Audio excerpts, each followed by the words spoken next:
Message templates are the difference between getting a response and not. You can do all the right things leading up to getting your email sent out. But if you don't have a compelling message, your subject line sucks, and there's no call to action, there is a very slim chance that you're actually going to get a response. So it's super important that we actually spend a little bit of time talking about what good messages look like. So there are different variants of what a good outreach standard or playful message looks like. Now, I have included a ton of resources because I've done outreach at scale, probably millions of outreach messages across hundreds of campaigns, across all sorts of clients and companies that I've worked with. So please bear with me for going way too deep into a specific segment, but I've provided a ton of detail in the form of a shitload, pardon my French, or don't, of guides that really give you some sense for how to go about writing a lot of job outreach cold email messages. There's a bunch of different prompts that I've included here. I've built out a bunch of different templates. I mean, you got everything. There's cold outreach templates. There's tools that are free that you can use. I mean, we have access to AI now. So to create something that sucks is inexcusable. Like it's crazy to me. We have everything at our fingertips. We should be able to build some pretty incredible stuff. I've outlined the different merge fields and how one would be able to kind of swap these things out. Tons of subject lines that give you the ability to be either serious or playful, or at the very least, make an effort to get into somebody's inbox. A couple of really simple first line compliment kind of hook messages within that sequence of emails, and a ton of different resources that take you in different directions. Honestly, please take just a moment of time to look at this stuff. I think it's incredibly useful and really does separate you from everybody else that ends up getting as far as the inbox.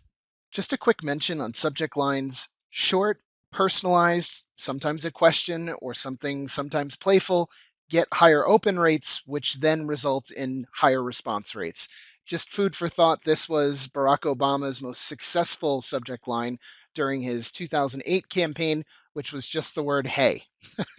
So it's a long way to go to say there are lots and lots of different ways to do this. Just try to keep it tight. Some of the best templates that I've ever created happen to have merge fields in them that are overlaid on top of GIFs.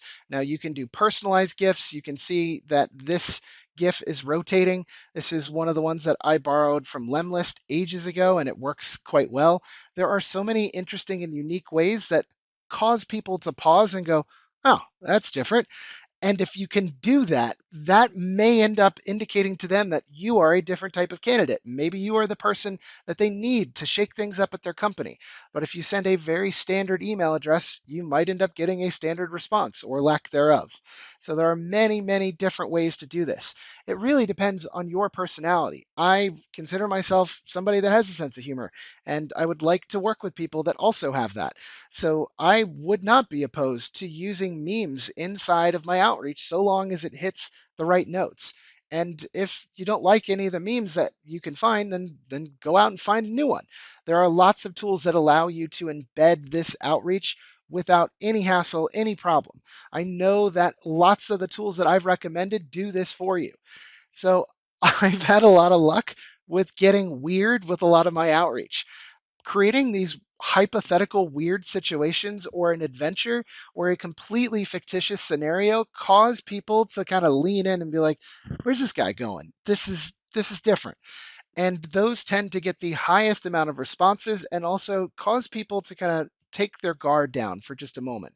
So one of my email outreach most successful campaigns was Elon Musk dinner. And if you were a fan of Elon Musk prior to 2025, then in all likelihood, you'd probably open that up and be like, I might be invited a dinner with this guy. Honestly, clever, simple, kitschy, playful stuff. Sometimes it's campy. I don't know. It works, and it works in really relatable but funny ways. And this is how you stand out as a prospect. I have plenty of screenshots of people that are like, this was outrageous. I love this.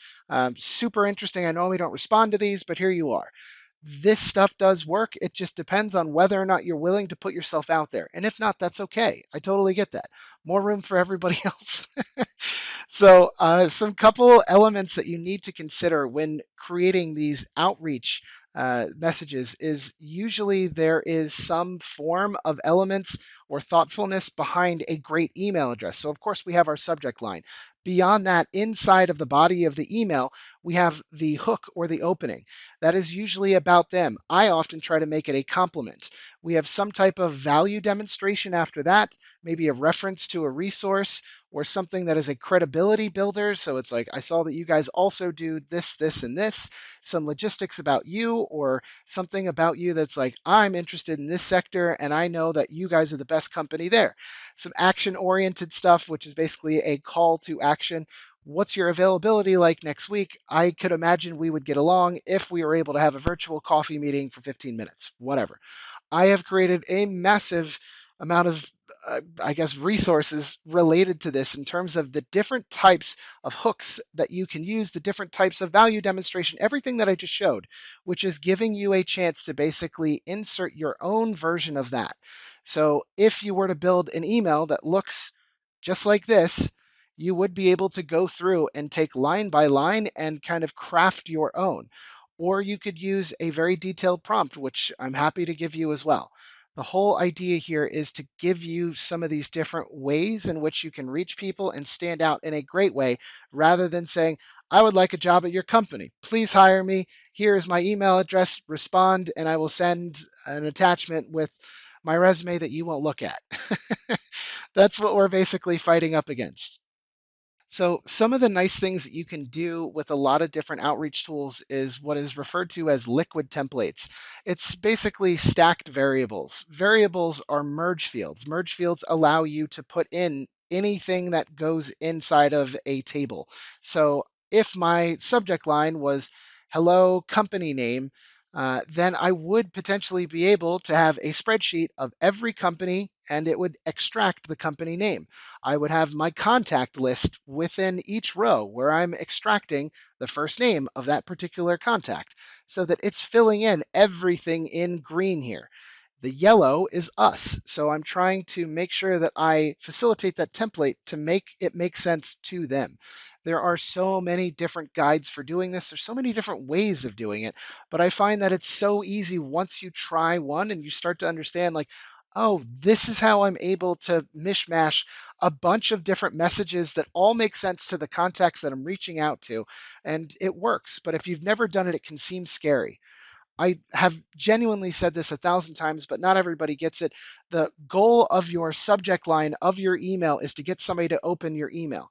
The goal of the first line within that email is to get somebody to read the second line, and so on and so on and so on. This might be a little bit too inside baseball, but going back to what I was saying about first lines being crucial and trying to make a compliment, everybody's favorite subject is themselves. Without a doubt, everybody's looking out for themselves. It should not be a surprise that if you make it about them, you're going to get a much higher response rate. So, some of the greatest ways that I've seen people have a really strong first line is giving some type of compliment. It shows that you've done your research. It shows that you're not just some rando. Compliments will get you everywhere. That's a real expression and it's totally true.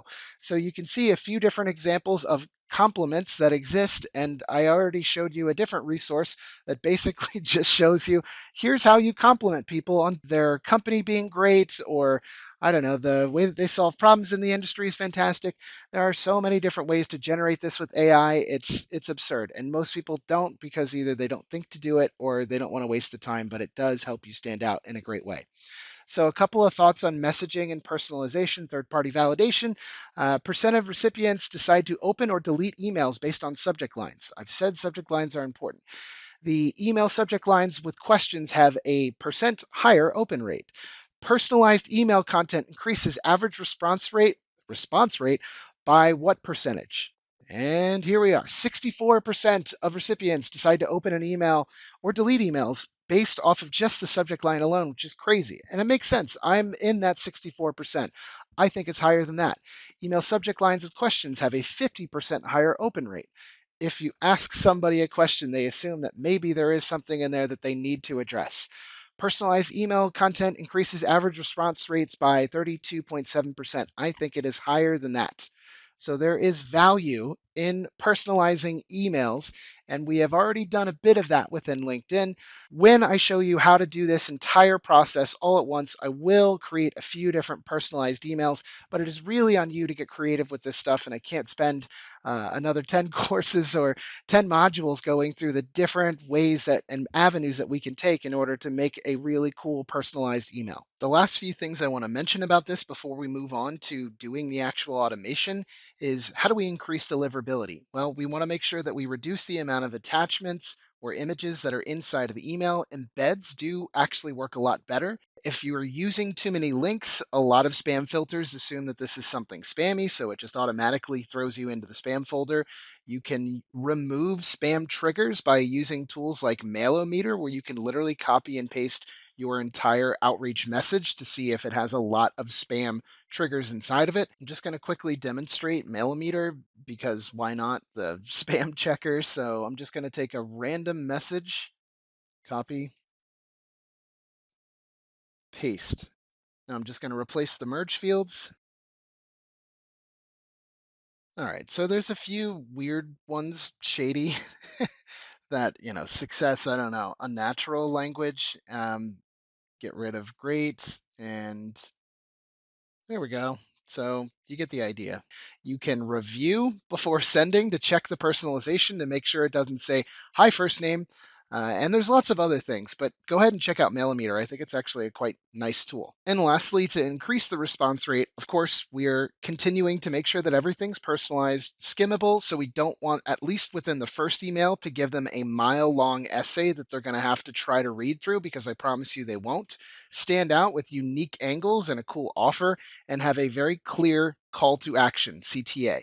What is your ask? I'd like to grab a virtual meeting. I'd like to grab a virtual cup of coffee. Do you have time for a quick call? That kind of thing.